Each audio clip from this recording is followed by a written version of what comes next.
This one's called uh Vayetze, and it means he left or he went out in English is what it means.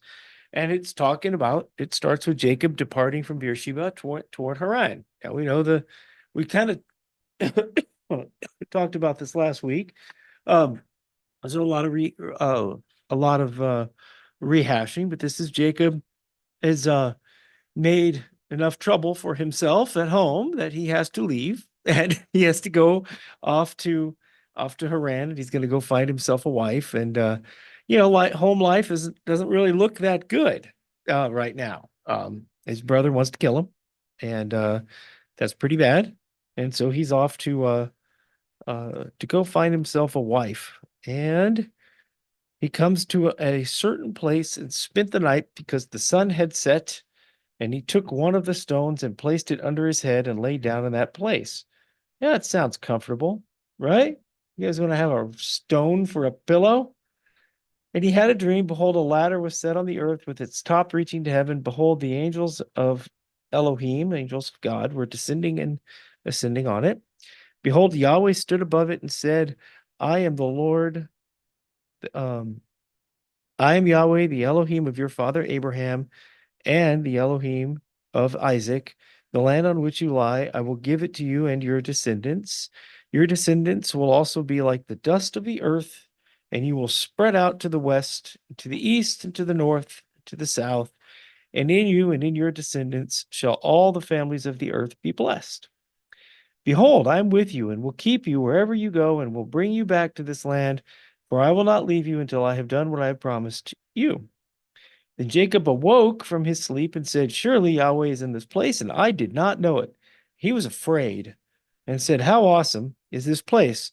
This is none other than the house of God, Beit Elohim, and this is the gate of heaven. So Jacob rose early in the morning and took a stone that he had put under his head and set it up as a pillar and poured oil on its top. Now, that's an interesting culture. He anointed a stone. Yep. And he called the name of that place Bethel, which means house of God. However, previously the name had been Luz. Then Jacob made a vow saying, if God will be with me and will keep me on this journey that I take and will give me food to eat and garments to wear, and I return to my father's house in safety, then Yahweh will be my Elohim. Interesting. This stone, which I have set up as a pillar, uh, will be God's house, and all that you give me, I will surely give a tenth to you. Jacob, Yahweh just told him in no uncertain terms, I'm going to do this stuff. And he comes back and says, Sure, if you do that, you're my God, right? That's his name says Jacob. Yeah. So the vision that he had, what do you all think about that? The vision of Jacob's ladder, which in Navy terms, the Jacob's ladder has become the ladder to get on and off the ship when it's at sea. So if there's just a ladder hanging off the side of a ship, I don't know why that became Jacob's ladder, but what do you guys think about his vision? Do you think that in the piece of real estate that he was sitting like a portal to the heavens? Anybody? No, I don't have any insight. I'm really asking. Go ahead, Everett. Yeah. Well, I think Yah could have done that anywhere, but he obviously wanted to build a relationship with Jacob in no uncertain terms, and reassure him that he was going to be okay. Yeah. Yeah. And that's where the he calls the place Bethel because the vision happens there.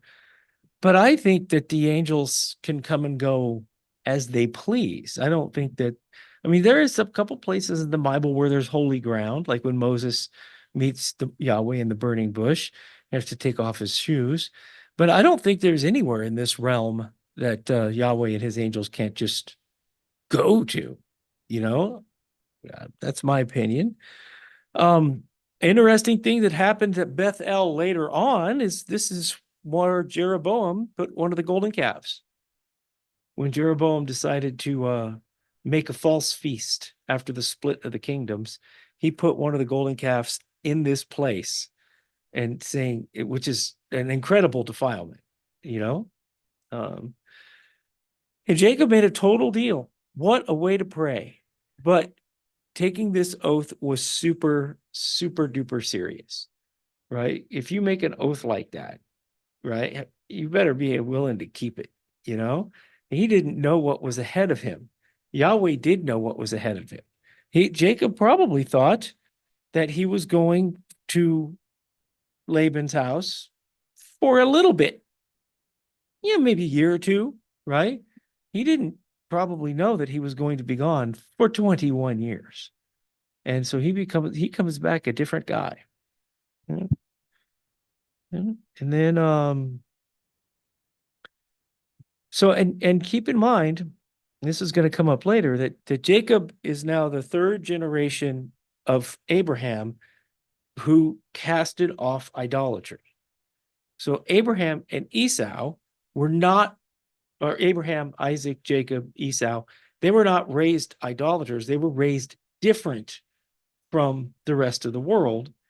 And now he's going into Babylon.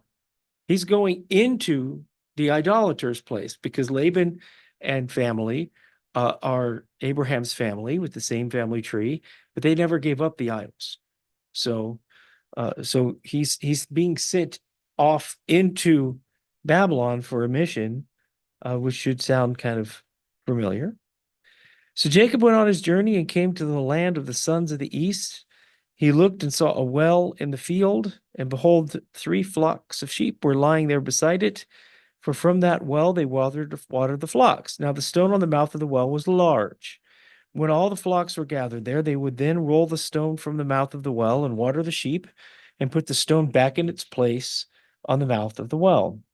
Jacob said to them, "My brothers, where are you from?" And they said, "We are from Haran." He said to them, "Do you know Laban, the son of Nahor?" They said, "Yes, we know him." And he said to them, Is it well with him?" And they said, "It is well." And here's Rachel, his daughter, coming with sheep.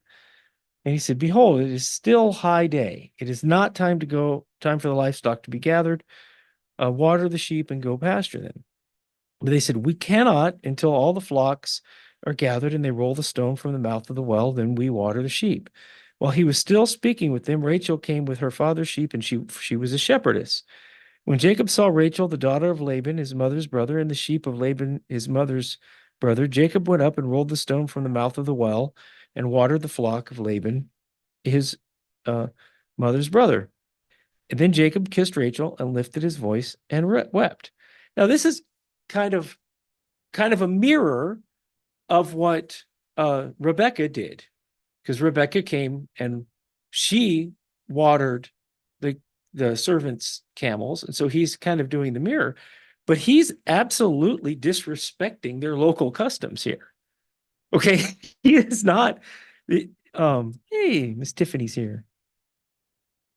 Yeah, he's not. They said we can't do this until all the flocks are here. So they have some order as to when people are supposed to get watered, and it's when everybody shows up. Then they open it up for watering. Then everybody gets water. Then they close the water.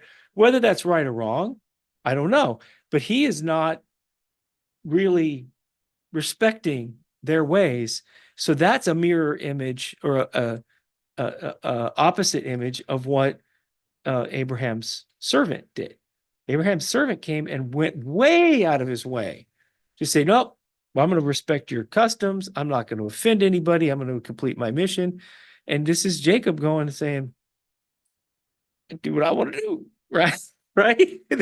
Then he completely helps himself to Rachel. Right. Right. That's awesome. Go ahead, Everett. Yeah, I'm wondering why they bothered to show up there if they knew that they weren't going to get any water until everybody else came. They must have had a designated time of the day. Of course, Rachel came as well, you know. Yeah, the way I'm seeing it is that not everybody was there yet. They were Well, yeah, probably, yeah, they're probably close to the time, you know. So yeah, maybe, I don't know. maybe, So, yeah. um, There again, if it's close, what's a few minutes? And that would allow, it must have been a real rush to get to the water.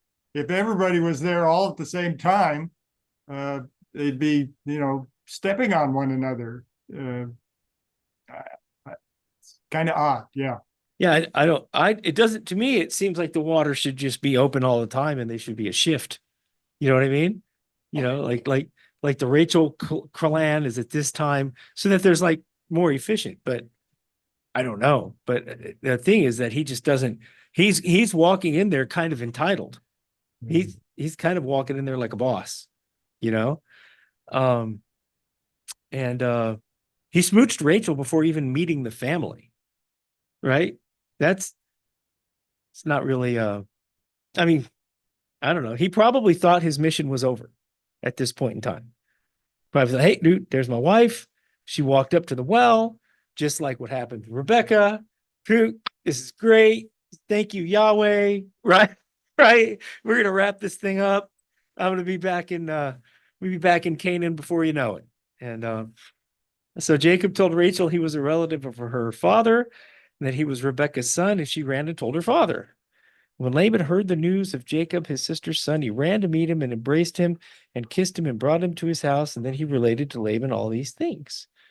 Well, Laban said to him, "Surely you are you are my bone and my flesh." And he stayed with him a month. So, all right, a month, no biggie. It's good. Laban said to Jacob, "Because you are my relative, should you therefore serve me for nothing? Tell me, what should your wages be?" And Laban had two daughters. The name of the older was Leah, and the name of the younger was Rachel. Leah's eyes were weak, but Rachel was beautiful in form and face. Her eyes were weak. That is a pretty odd Hebrew idiom for saying that she was homely. She wasn't a terribly good looking gal, right? So Jacob loved Rachel. And so he said, "I'll serve you 7 years for your younger daughter, Rachel." When Laban said, "It is better that I give her to you than to give her to another man, stay with me." So what Laban did not say was which 7 years that he was going to serve him, right? And it's saving 7 years. You don't think they had time to talk about the terms and conditions of this deal. Um, Jacob served 7 years for Rachel, and they seemed to him but a few days because of his love for her. And then Jacob said to Laban, "Give me my wife. My time is completed, that I may go into her." Laban gathered all the men of the place, made a feast, and in the evening he took his daughter Leah and brought her to him, and Jacob went into her. Laban also gave his maid Zilpah to his daughter Leah as a maid. So it came about in the morning that behold, it was Leah. And he said to Laban, "What is this you have done to me? Was it not for Rachel that I served with you? Why then have you deceived me?" But Laban said, "It is not the practice in our place to marry off the younger before the firstborn." You there 7 years. That didn't come up. Yeah.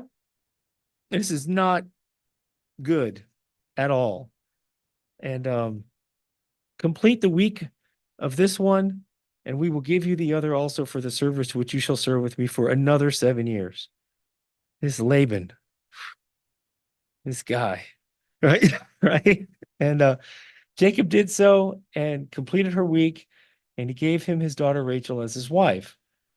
There's no feast on the second one, unless I'm missing it. He said, "Yeah, you can have her too." Right. Laban also gave his maid Bilhah to his daughter Rachel as her maid. So Jacob went into Rachel also, and indeed he loved Rachel more than Leah and served with Laban another 7 years. Now Yahweh saw that Leah was unloved, and he opened her womb, but Rachel was barren. Leah conceived and bore a son and named him Reuben, for she said, "The Lord has seen my affliction, and surely my son, my husband, will love me." So we'll fast forward here. Um, that so we're still in 29. Reuben means see a son. That's the firstborn. Then Simeon, which is Shimon, which means hear. Then Levi, which means attached. Then Yehuda, which means celebrated. She doesn't appear to be that unloved. Am I wrong? I mean, she's cranked out the first 4 kids before the end of this chapter, right? That's a extended period of time. And apparently her husband is giving her a sufficient amount of attention, you know? Um, yeah. And all these names mean something. You know, Shimon means she names him Shimon because Yahweh has heard that I'm unloved. And then she gets a Levi because she wants her husband to become attached to her. Didn't It she? appears that the man, go ahead. But he wasn't with the second wife yet. So she had 7 years with them alone, right? Oh, no. He No. gave it to her before they got okay. He just worked Yeah. while they were together. Yeah, they were both married. Go ahead, April. During that length of time she's having all these kids and the other one didn't get pregnant, so he can see that I gotta keep going here. Over here, because he's not having, he knows he's gotta have a, Use your mic. I don't have. She said, I don't have one. Now you do. So she said that Rachel wasn't having any kids, so he had to go to the other one because it was working. It appears that that he's busy. Okay. Okay. Without getting terribly graphic. Go ahead, Everett. Yeah, I'd always thought that he worked the second 7 years and then got Rachel, but from the account, it looks like he got Rachel just a week after marrying Leah. Yep. Yeah, that's what I was thinking too. He basically worked while he had her. Uh-huh. Yep. Yep. He had both wives and both maids at the same time. And the wives are sisters. So we were talking about how Torah changes, right? This incestual relationship that these people have, because that's what it is in this point in time, having, I believe it's against Torah to marry sisters, right? And it's also against Torah to marry cousins, and they're doing this right and left here. So we have to. I thought it's against the Torah to marry your own sister, not two of the same family. Like, you can't marry your own sister, your own mother, or whatever, but you can marry within the family. Oh, No, I think it's specifically when it talks in the instruction of Levi, not Levi, but there's a direct prohibition against marrying sisters. Yeah. I'm searching. Who knows? Feels like it's changed over and over again. And that's the thing is, even if that one is still legit, these people are still marrying their cousins, which absolutely becomes illegitimate later on. Well, and maybe it's the later, if your spouse dies, you take that wife, the widow, but I don't know. Vayikra 18:18 contains the biblical prohibition for a person to marry his wife's sister in expressing this prohibition. So that's Vayikra, I think, is Leviticus.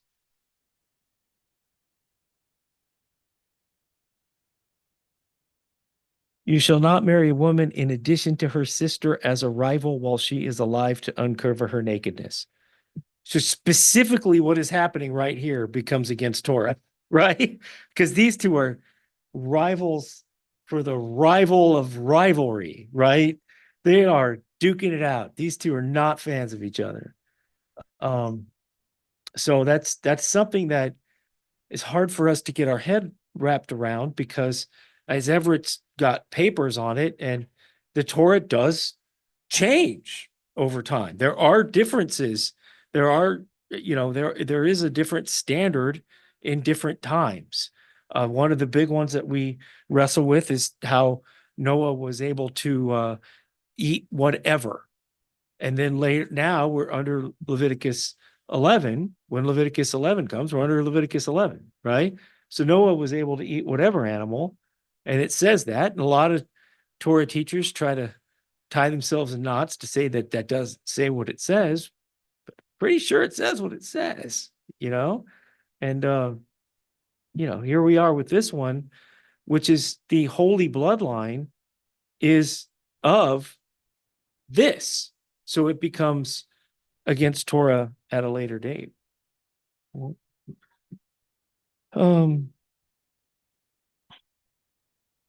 So she names Judah. So she has, not only is Leah is said she's unloved, which is kind of problematic, but Jacob's procreating, he's doing his job, he's making the babies, right? He said he's going to be a mighty nation.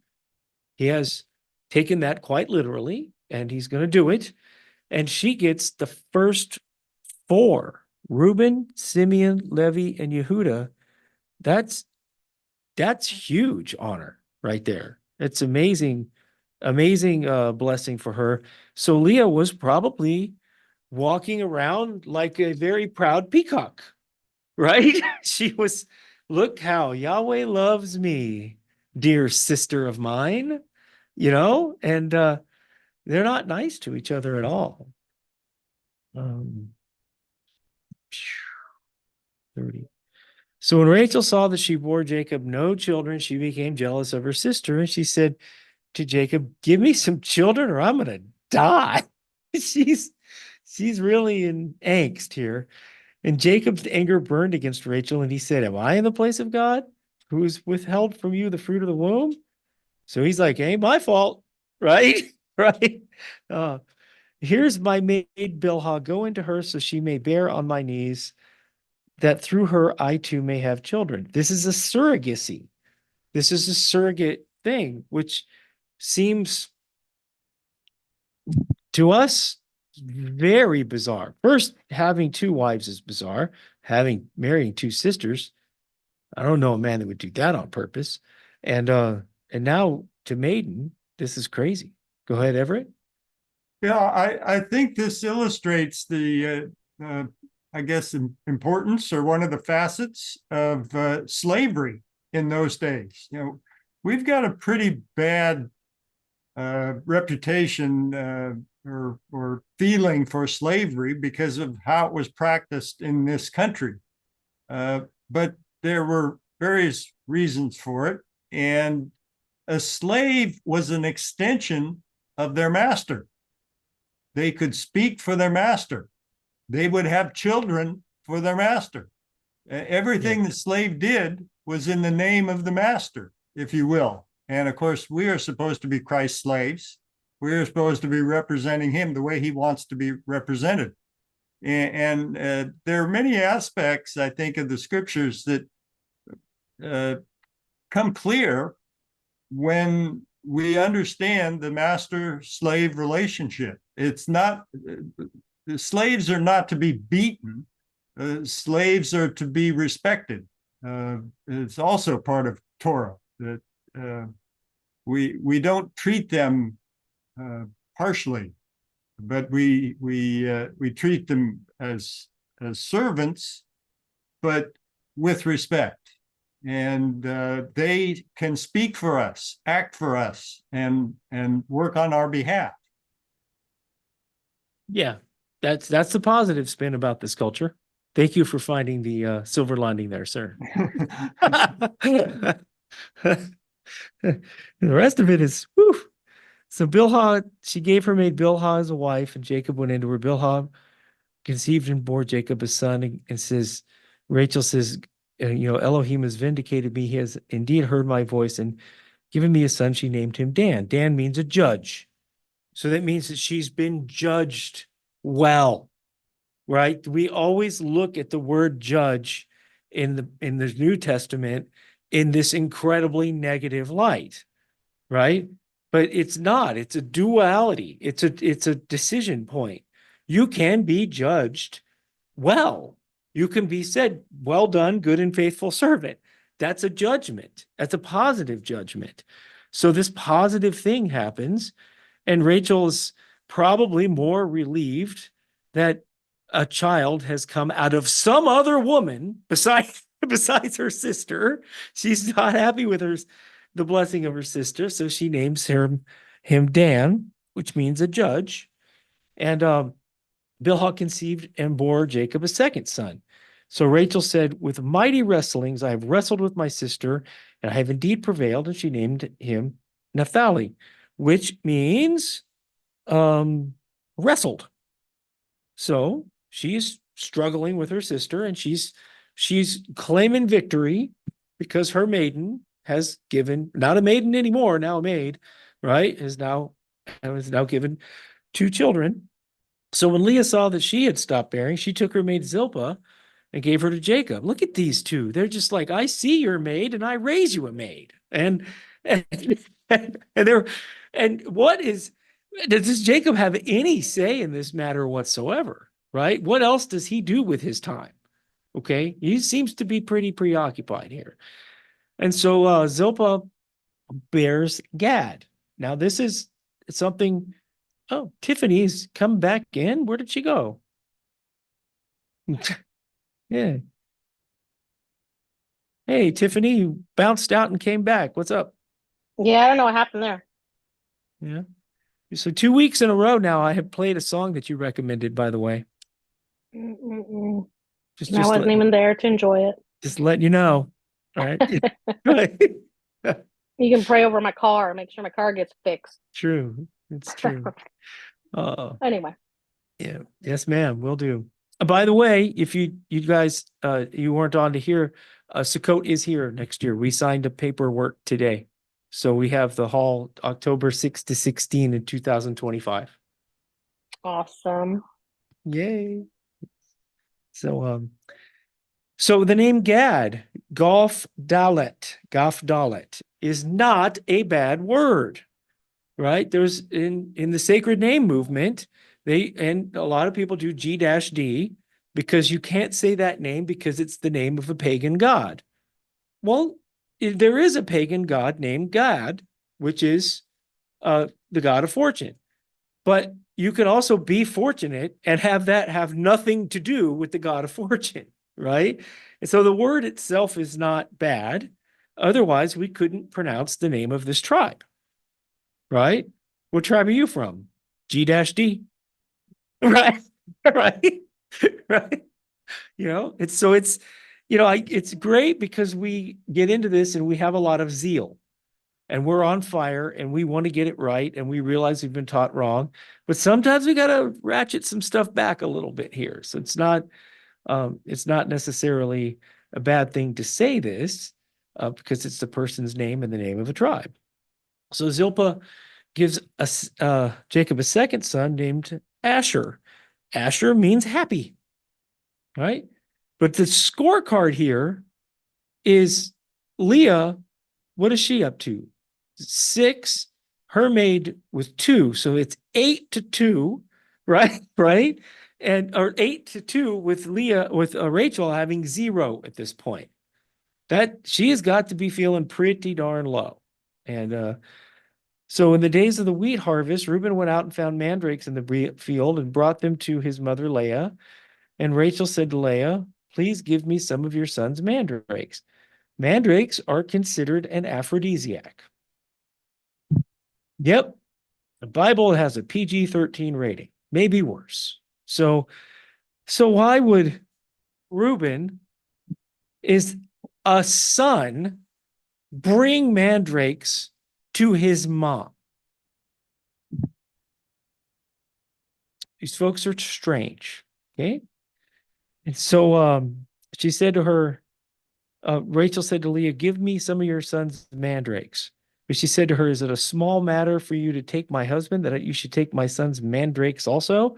So Rachel said, therefore he may lie with you tonight in return for your son's mandrakes. Does Jacob have any say in this stuff whatsoever? He's just a victim. The patriarch is a victim of his own family. So when Jacob came in from the field in the evening, then Leah went out to meet him and said, you must come in to me, for I have surely hired you with my son's mandrakes. She's not kidding. So he lay with her that night. Which is like, oh, okay. Right? You don't think he could say, you ladies need to knock it off and start behaving yourselves, right? So God gave heed to Leah, and she conceived and bore Jacob a fifth son. God has given me my wages, so she named him Issachar. Issachar means he will bring a reward. Okay. And then Zebulun is next in the Leah line, which means habitation. God has endowed me with a good gift. Now my husband will dwell with me. So he's named Zebulun because her husband will dwell with her. She's up to how many kids? And she's saying, maybe my husband will dwell with me. Where else is he dwelling? Okay. Okay. I'm sorry if I'm beating this one into the ground, but afterwards she bore a daughter and named her Dinah. Now, this is a significant thing because having a woman's name recorded in scripture means pay attention. It means something special is happening here. Dinah means justice. And when we get later on with Dinah, we'll see some serious injustice and such. So it's kind of a oxymoron thing. Then Elohim remembered Rachel, and God gave heed to her and opened her womb. She conceived and bore a son and said, God has taken away my reproach. She named him Joseph, saying, may Yahweh give me another son. So she got one, and Joseph means Yahweh has added, and she got one, and she wanted more. Don't blame her. It came about when Rachel had borne Joseph that Jacob said to Laban, send me away that I may go to my own place, to my own country. Right? Give me my wives and my children for whom I have served you, and let me depart, for you yourself know my service which I have rendered you.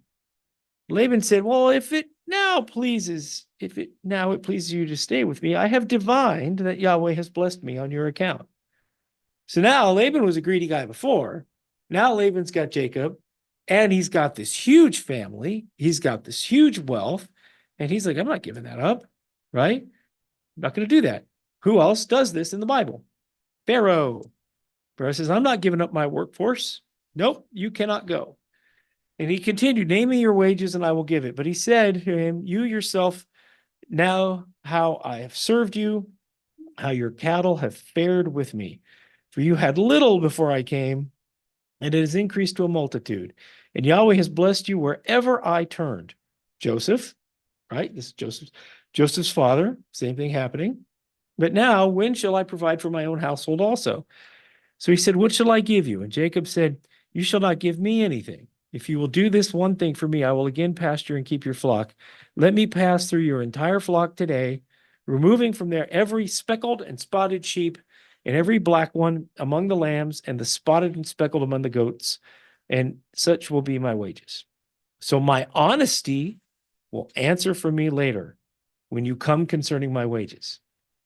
Okay.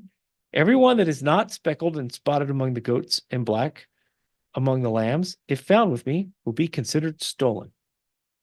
Laban says, good, let it be according to your word. So that day, he did what he said he was going to do. That day, he actually goes and he separates out all of the undesirables and says, I will make my flock out of the undesirable animals, which is a pretty humble thing to do. And he put a distance of 3 days' journey between himself and Jacob. Who else wanted to have a 3 days separation? When Moses wanted to leave, they wanted to go 3 days into the desert to worship, right? So there's some parallels here. So Jacob then took fresh rods of poplar, almond, and plane trees and peeled white stripes in them, exposing the white which was in the rods.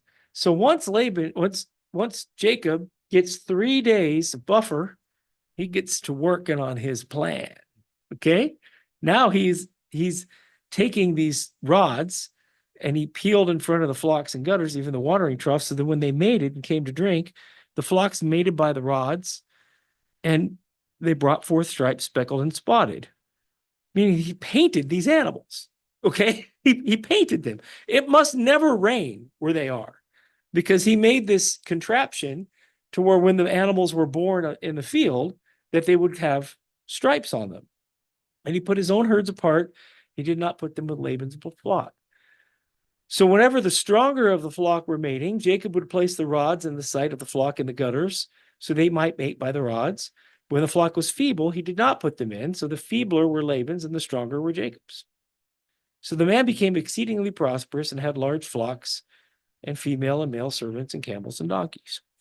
So he got wealthy with this scheme. Now, when do you cross the point when dealing with treacherous people that you stop turning the other cheek and you fight fire with fire, right? When is that an acceptable thing to do? Because it has to be at some point. You have to be able to depart from wicked people or exact justice in some fashion. If Jacob didn't do these things, Laban never would have let him go. He actually had to run away from the guy. So, where do you draw that line? Our revolution, if you look at the Declaration of Independence and how long it took this nation to decide that we're going to break with the king, right? That's against the New Testament. The New Testament says you have to put yourself in subjection to the authorities. But when the authorities are corrupt, you have to have a time of where you've tried to work it out and you can actually come to a break.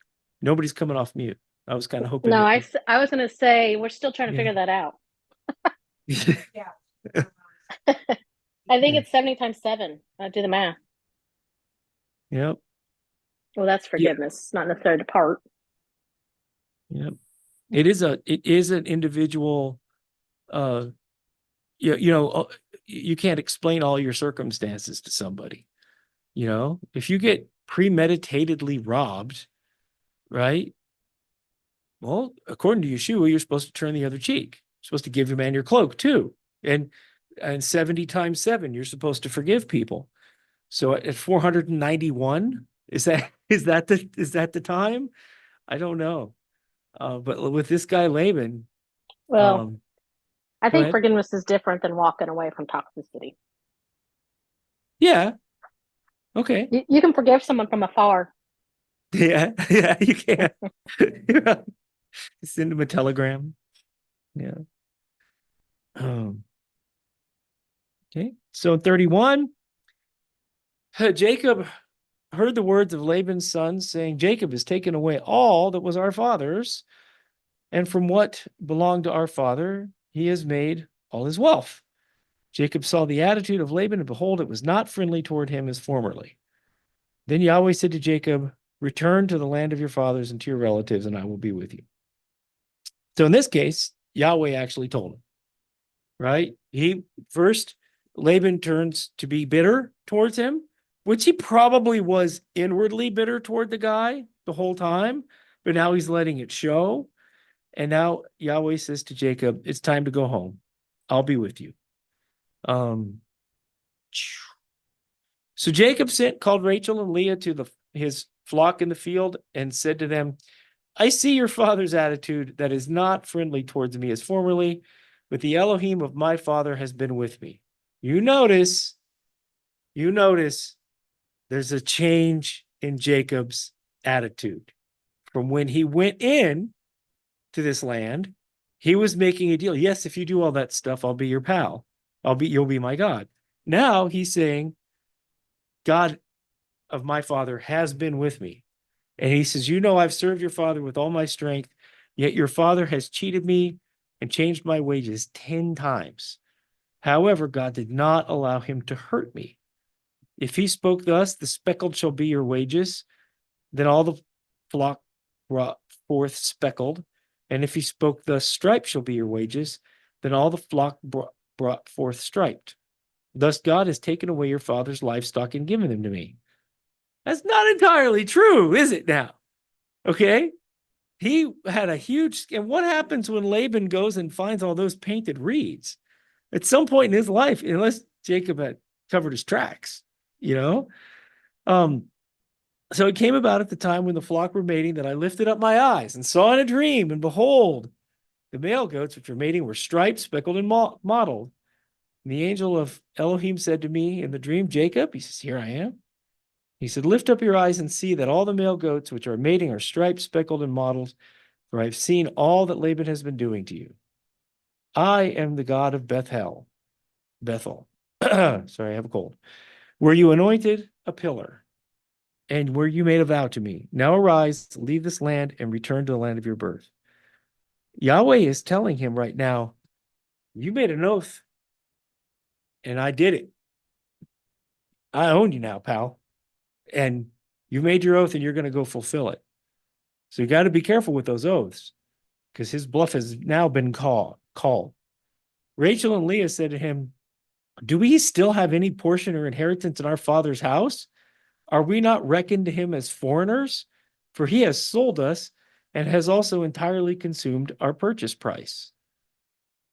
Did Jacob give, or did Laban give Jacob any type of dowry with these ladies?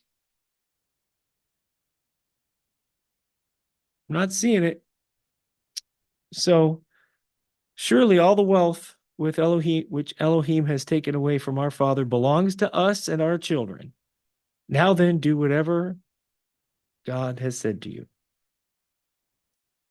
So they see his wickedness too. And so now you have a motley crew. Jacob arose and put his children and his wives upon camels, and he drove away all his livestock and all his property which he had gathered, his acquired livestock which he had gathered in Padan Aram, to go to the land of Canaan to his father Isaac. That's not a small undertaking here. This is a huge cattle drive that's about to happen. Probably going to kick up some dust. You know, this is not a small undertaking. When Laban had gone to shear his flock, then Rachel had stole the household idols that were her father's. Anybody have any idea why she did this?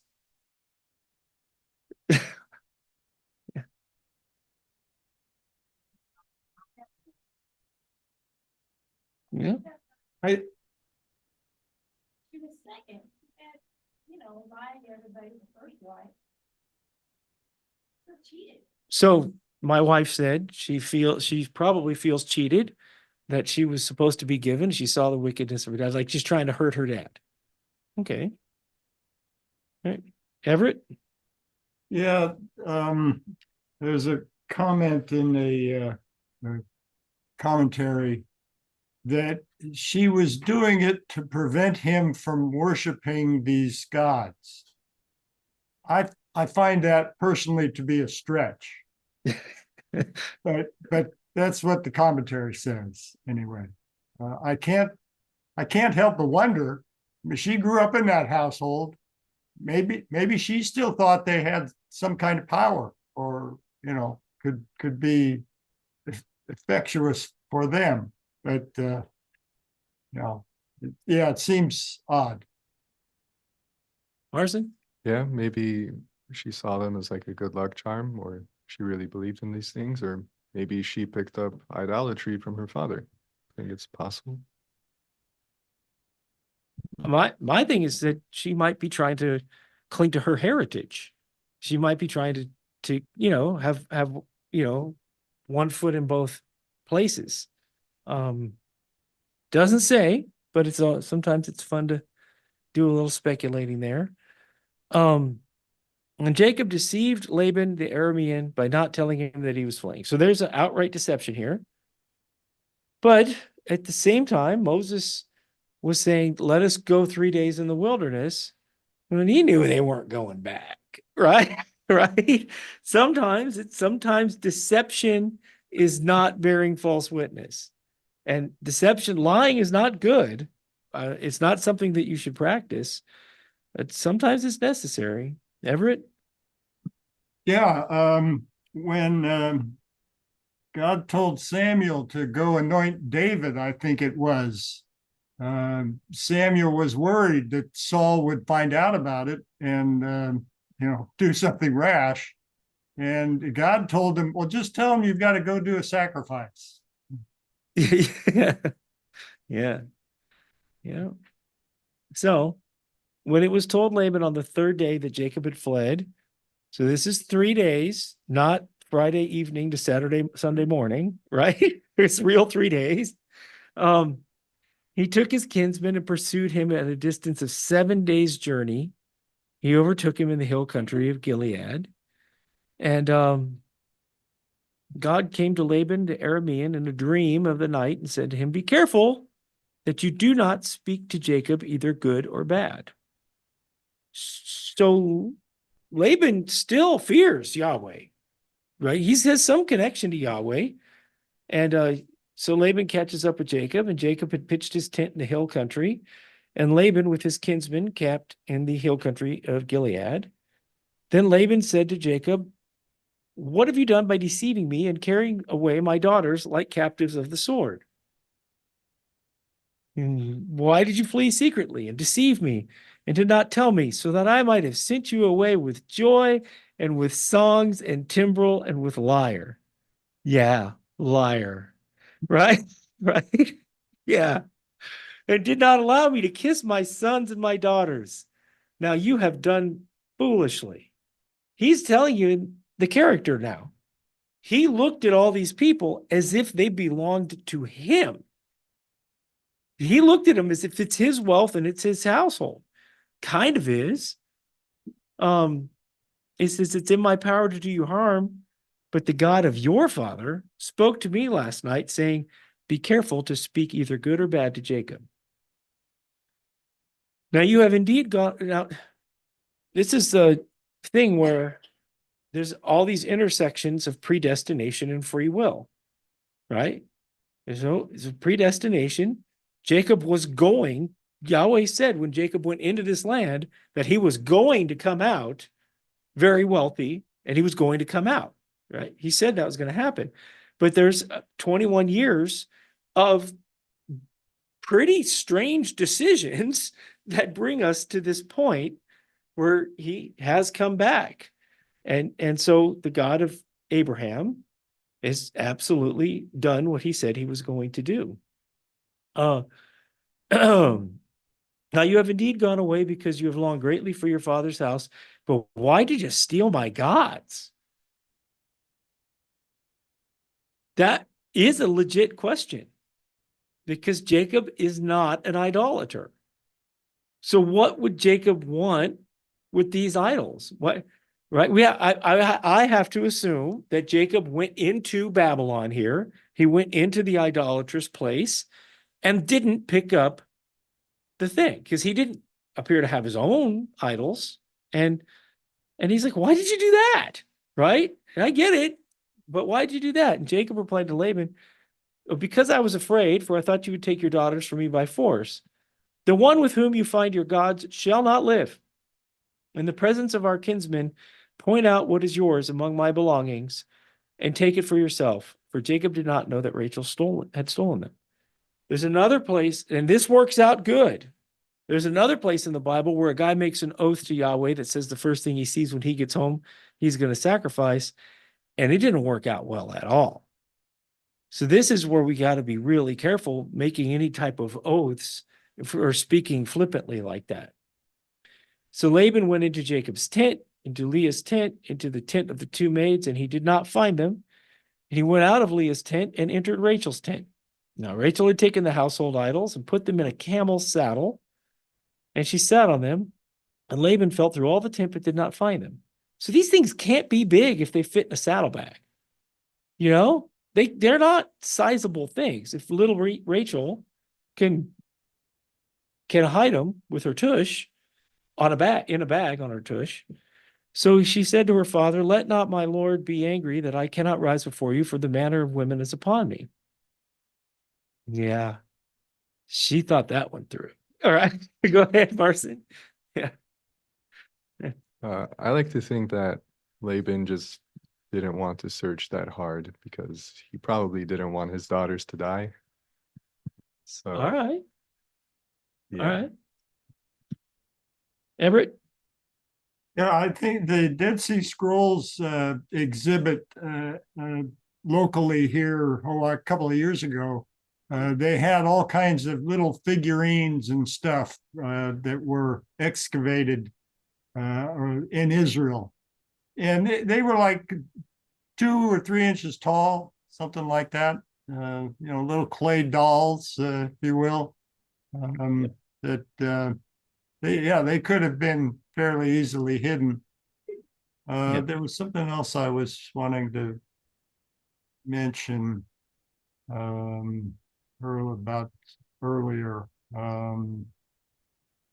Oh well, can't think of it now. Maybe it'll come to me. Was it when Joseph frames his brothers? Joseph, No. Joseph absolutely, probably remembering this, stuck a golden chalice into a saddlebag, right? Says whoever's bag you find this in is busted, right? Oh. And yeah, go ahead. Yeah, I remember now. There was also a comment in commentary about that oath that Jacob said that whoever you find those idols with will not live. That they speculated that might be why Rachel died young. Oh, ah, That maybe. sometimes those things can come back and haunt you when you don't expect it. Yeah. All right. So though you have felt through, let me check notes here. Go ahead. Yeah. I was just thinking about that, and maybe it's jumping ahead a bit, but Rachel died in childbirth, and so I was thinking maybe her being barren was actually a blessing, because if she had given birth earlier, she might have died earlier. Huh. So maybe it was actually a good thing, and she saw it as like this terrible thing that she's barren. She sat on the idols too. All right. I mean, there's another graphic connection there.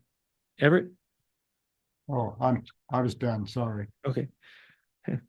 Though you have felt through all my goods, what have you found of all your household goods? Set it here before my kinsmen and yours, so that they may decide between us two. These 20 years I've been with you. Your ewes, your female goats have not miscarried, nor have I eaten the rams of your flocks. That which was torn of beasts I did not bring to you. I bore the loss myself. Think about what we were reading, the Torah.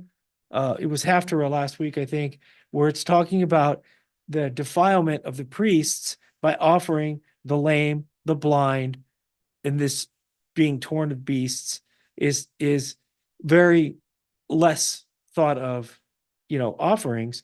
And he didn't do that. He treated Laban as a king. He treated him properly, maybe, right? When he wasn't ripping him off. So thus I was by the heat, by day the heat consumed me, and the frost by night, and my sleep fled before my eyes. These 20 years I've been in your house. I served you 14 years for your 2 daughters and 6 years for your flock, and you changed my wages 10 times. What happens when the Hebrews leave Egypt? They get paid for their slave wages. They looted the land and they left with an enormous amount of wealth. Because if you recall, they make the golden calf episode, and that's awful, but that was only a few thousand people. Later, when they're making the tabernacle, they have more gold that Moses has to say, stop it, we have more than we need. So they're getting paid after getting ripped off. Justice does flip around, and that these people he is getting paid his 20 years of wages here. It's not like he's just thieving.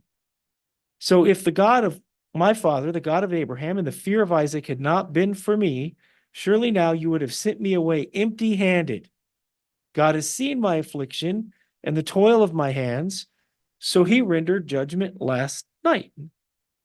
Then Laban replied to Jacob, the daughters are my daughters, and the children are my children, and the flocks are my flock. All that you see is mine. Laban doesn't fear God at all. Laban is I did this type of guy. But what can I do this day to these my daughters, or to their children whom they have borne? So come, let us make a covenant, you and I, let it be a witness between you and me. Jacob took up stone and set it as a pillar. Jacob said to his kinsmen, gather stones. So they took stones and made a heap, and they ate there by the heap. And I have to back up to 42. 42 is actually the verse where Jacob is a changed man. When he went in, he made a deal. When he comes out, he is giving credit to Yahweh. He's giving credit to Yahweh for all of the wealth and all the stuff that has happened, which is huge. That's something that we have to keep in mind. And that's something that Messiah did throughout his entire ministry. I cannot do anything that I don't see my Father's doing. My Father has given me all things. At the end, he's going to turn over the kingdom to his God, the Father. This is, in one small instance here, Jacob's kind of like Messiah. Now, Messiah wouldn't do any of these other treacherous things, but giving credit to Yahweh is where it boils down. Where the contrast here is that Laban does not credit his God or the God of Abraham. He says all this stuff is mine, right? Which it's not. So Jacob took a stone, set it as a pillar. They gathered the stones, they made a heap. Laban called it Yegar Sahadutha, but Jacob called it Galid. Laban said, this heap is a witness between you and me this day, therefore it was named Galid. And Mitzpah, for he said, may Yahweh watch between you and me when we are absent from one another.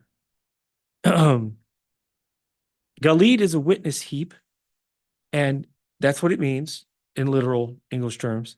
And they ate a meal, they made a covenant. Mitzpah is a watchtower, meaning as God is our witness, we're going to have a treaty here. We're making a truce. And then it goes on. Laban does not want Jacob to have any more wives. He was a control freak.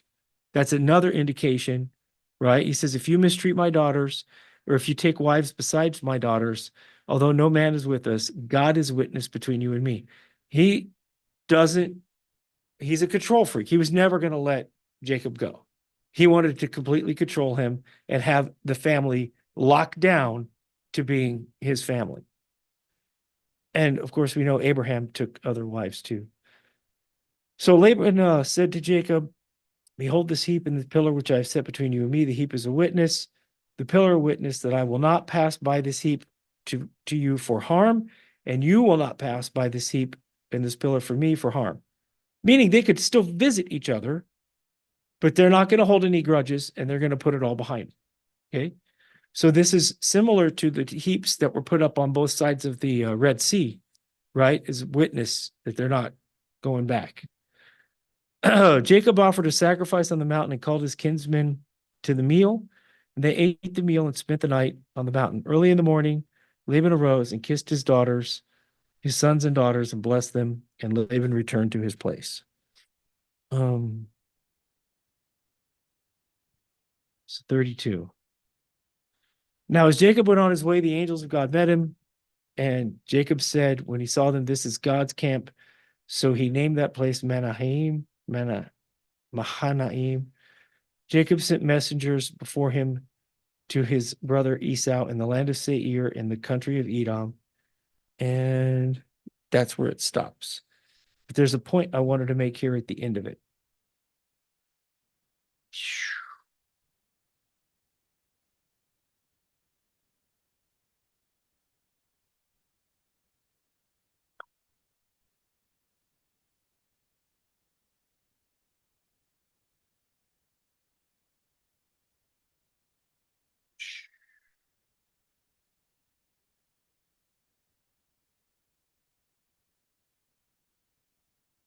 Here, 53. The God of Abraham and the God of Nahor, the God of their father, judge between us. Reading this a little different than I did yesterday, but is the God of Nahor the same as the God of Abraham? I don't think so. Because Nahor is the father of Terah. Terah is the father of Abraham. Terah was an idolater. I think that's the idolatrous side of it. And so Jacob swore by the fear of his father Isaac. Jacob swore by Isaac, not by Nahor. And I think what's happening here, and maybe I'm looking too much into it, is that he's turning his back on idolatry. He wasn't raised an idolater. He went into the land of idolatry to get his wives and his wealth and everything. And now he's coming back and he's not swearing on the God of Nahor. He's swearing by the fear of his father Isaac. And he's leaving idolatry. But that was much more clearer to me last night when I was reading that. And so now I want to go do the New Testament tie-in is Acts. I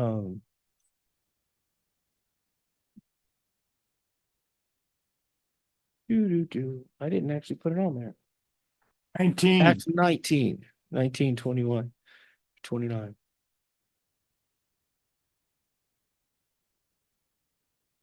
So this is where Paul makes a riot at Ephesus, teaching that gods made with hands are not gods at all.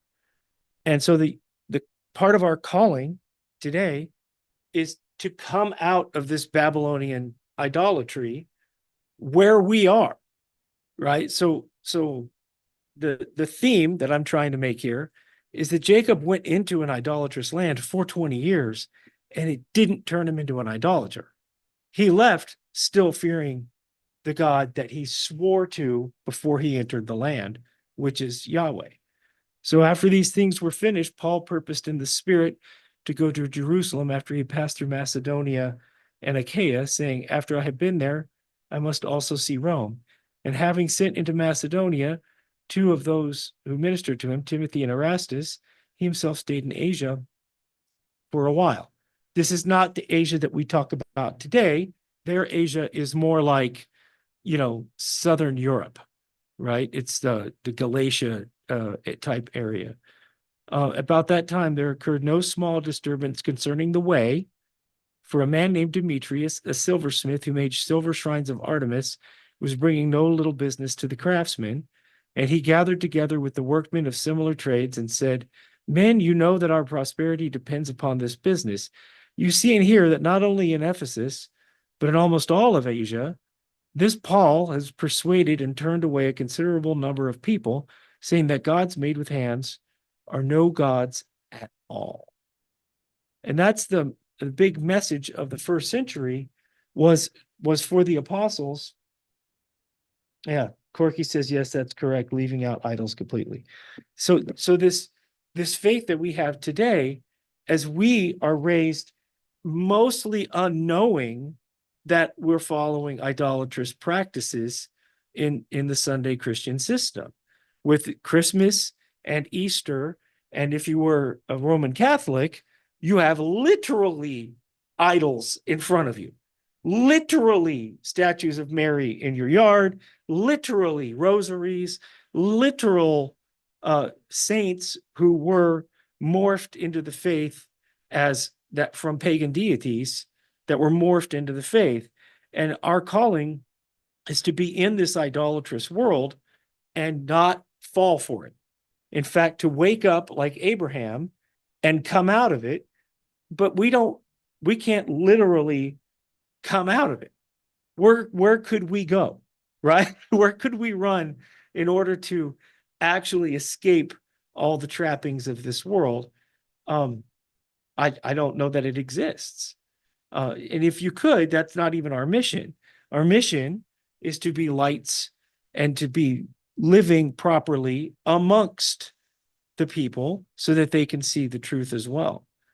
So these guys in Ephesus are really upset that Paul is persuading and turning away enough people that it's hurting their idol business. And is that really the way that you should worship your God, with the thought of how much money you're going to get out of it, like Kenneth Copeland and his jet airplanes, right? Right? And all of these mega churchians. There's even something about Michael Brown. There's some scandal about Michael Brown right now floating around, and it's really a strange thing. But this is the theme I wanted to bring out of this, is the idolatry. Nothing else jumped out at me when I was reading it. Anybody else have a tie-in from Jacob's, 20 years in the land of Haran to the New Testament? Or Everett, have anything to give? Yeah. Laban, it seems, was more interested in the possessions, the wealth, and hanging on to it. And that's the same way with the silversmiths folks, that they were Yeah. hanging on to wealth. Yeah. Yeah, they don't actually care about Artemis at all, do they? Are they they're Yeah, their concern is not the great Diana, although they voice that a little bit, but their main concern is their own prosperity. Yeah. yeah, that's it. And that's happens so often. And that's the same thing that happened in the first century with the scribes, Pharisees, Sadducees, priesthood. Is not so much a problem with Yeshua's accurate and compassionate teachings, was that they're going to lose their foothold. They're going to lose their power. They're going to lose their money. And that's also a pretty good tie-in. All right. I wish there was a better, clearer voice, clearer thing to come up with on this one, but I didn't have, nothing struck me. The other one is caught under my thing. Hosea 12:13 to 14:10.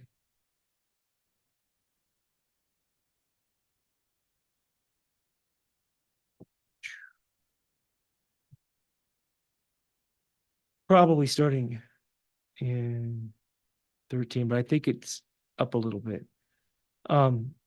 Is there iniquity in Gilead? Surely they are worthless. In Gilgal they sacrifice bulls. Yes, their altars are like the stone heaps besides the furrow of the field.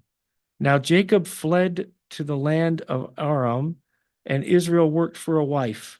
And for a wife he kept sheep. I also wanted to harken back that Rachel wasn't just good looking, she was a shepherdess. She was a strong tomboy person. She was not weak, right? If she was out wandering with the sheep, then she's the sentry for these sheep. That means that she would have to do battle with a lion if it came up. She would have to, being a shepherd is not like an easy task, right?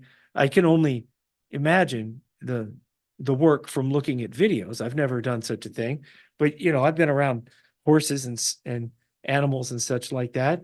This is not an easy job, and it's usually something that is reserved for men because women don't want to do it. So Rachel was pretty strong to be able to do those things. That's something I forgot to mention earlier. Now back to this. But by a prophet, Yahweh brought Israel from Egypt, and by a prophet he was kept. Ephraim has provoked to bitter anger, so his Lord will leave his blood guilt on him and bring back his reproach to him. So he's not happy with Ephraim. Sometimes Yahweh calls Israel Ephraim when he's mad at them. When Ephraim spoke, there was trembling. He exalted himself in Israel, but through Baal, he did wrong and died.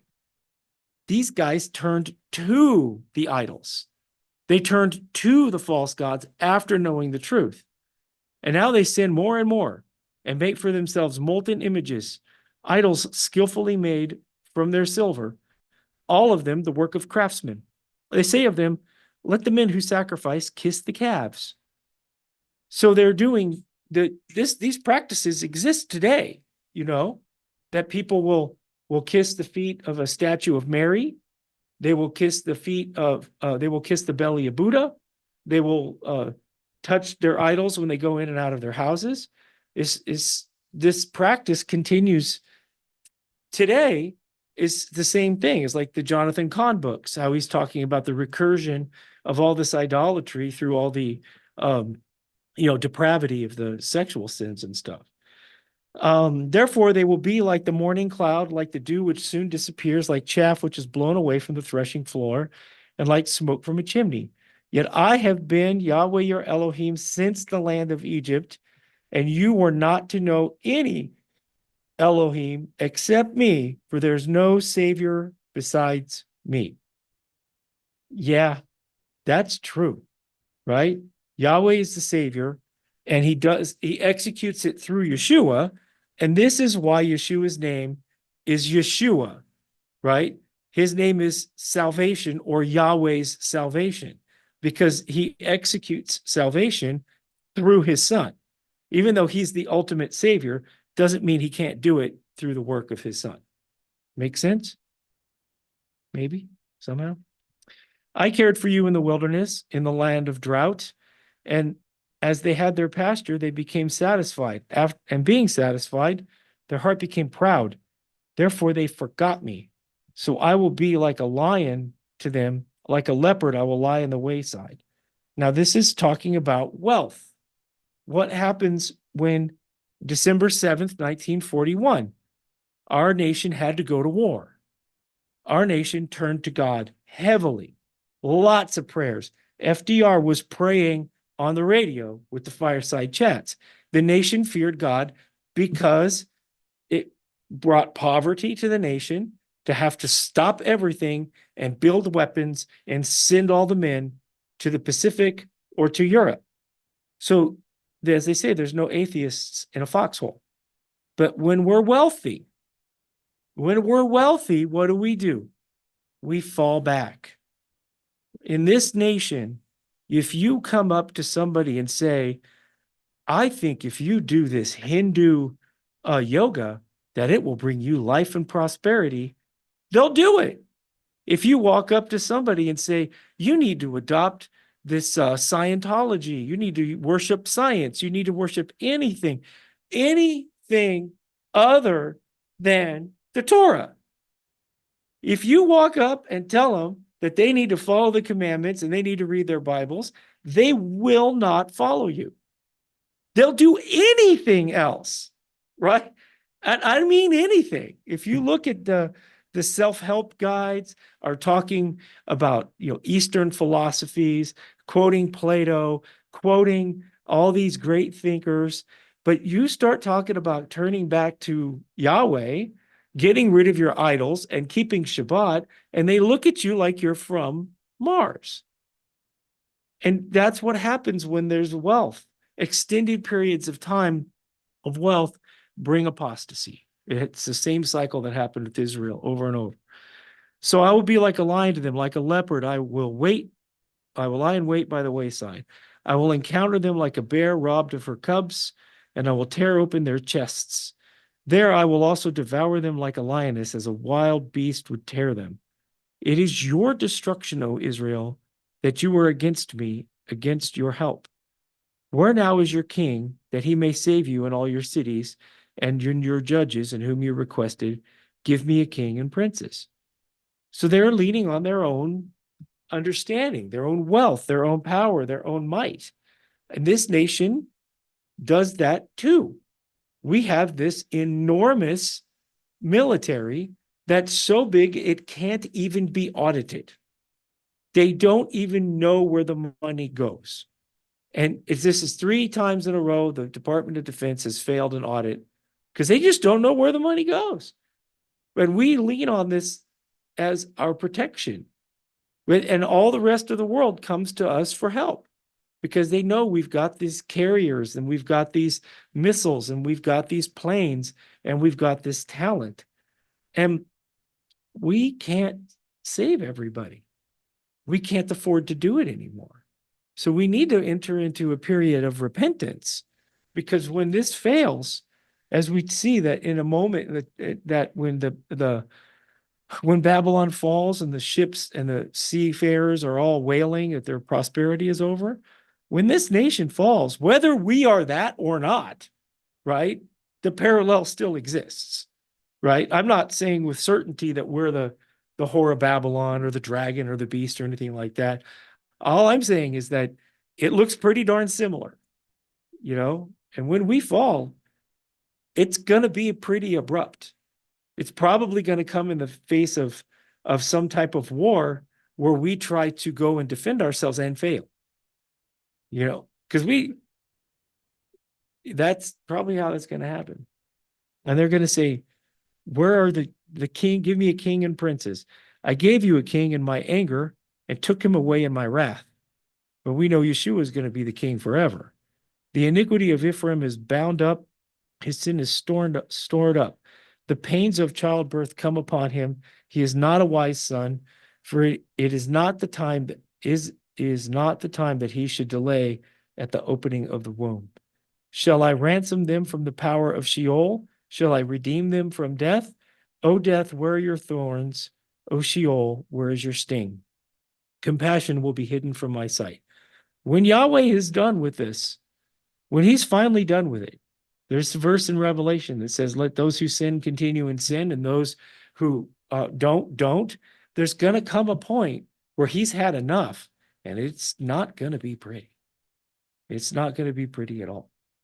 Though he flourishes among the reeds, an east wind will come, the wind of Yahweh coming up from the wilderness, and his fountain will become dry, and his spring will be dried up. It will plunder his treasury of every precious article. You do know that U.S. is also likened to being Ephraim, right? That's a thing. Doesn't mean we're literally Ephraim, like Worldwide used to teach, right? Right? Doesn't mean that we're literally, because they actually thought that this country was literally Ephraim and that Britain was literally Manasseh. But we have the traits. We definitely have these traits. And Samaria will be held guilty, for she has rebelled against her God. They will fall by the sword. Their little ones will be dashed in pieces, and their pregnant women will be ripped open. That's awful. Return, O Israel, to Yahweh your Elohim, for you have stumbled because of your iniquity. So when the bad stuff comes, people need to return to Yahweh. 9/11 happened. Well, December 7th, 1941 happened, and the country was poised to return to Yahweh, right? Even though they didn't keep Torah and they didn't do that, it was still a God-fearing nation. For 9/11, we were a God-fearing nation for about a week. Okay. And then it was like, these guys, bunch of cave dwellers, we ain't gonna worry about them, right? And then we went to war for 20 years. So take words with you and return to Yahweh. Say to him, take away our iniquity and receive us graciously, that we may present the fruit of our lips. Assyria will not save us. We will not ride on horses, nor will we say again, our God, to the work of our hands. So this idolatry thing that I saw with the book of Acts is also what the sages saw when they made the Haftarah portion of the Torah portion. That the idolatry, the turning your back on Yahweh and worshiping the things of your hands and the work of your hands, is the downfall of societies. I will heal their apostasy. I will love them freely, for my anger has turned away from them. I will be like the dew to Israel. He will blossom like the lily, and he will take root to the cedars of Lebanon. You notice when he's not mad, he goes back to calling him Israel. Okay, right? There's a flip there. His shoots will sprout, and his beauty will be like the olive tree, and his fragrance like the cedars of Lebanon. Those who live in his shadow will again raise grain. They will blossom like the vine. His renown will be like the wine of Lebanon. And, O Ephraim, what more have I to do with idols? It is I who answer and look after you. I am like a luxuriant cypress. From me comes your fruit. Whoever is wise, let him understand these things. Whoever is discerning, let him know them. For the ways of Yahweh are right, and the righteous will walk in them, but transgressors will stumble. Yeah. And if you can't hear it, that's about the end of my voice.